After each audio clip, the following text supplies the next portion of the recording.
সেনাবাহিনী প্রধান জেনারেল ওয়াকারুজ্জামান মালয়েশিয়ায় অনুষ্ঠিত ইন্দো প্যাসিফিক আর্মি চিফ কনফারেন্সে অংশগ্রহণ শেষে দেশে ফিরেছেন। 23 থেকে 26 সেপ্টেম্বর পর্যন্ত আয়োজিত এই সম্মেলনে ইন্দো প্যাসিফিক অঞ্চলের সেনা প্রধানরা একত্রিত হয়ে মৈত্রী ও সহযোগিতা জোরদার, অভিন্ন চ্যালেঞ্জ মোকাবিলা এবং আঞ্চলিক সংকটের বিষয়ে সমন্বিত পদক্ষেপ গ্রহণের বিষয়ে আলোচনা করেন।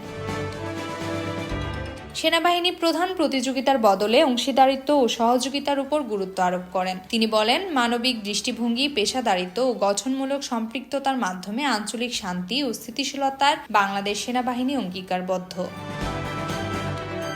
সফরের সময় তিনি যুক্তরাষ্ট্র ও মালয়েশিয়ার সেনাবাহিনী প্রধানদের সঙ্গে সৌজন্য সাক্ষাৎ করেন।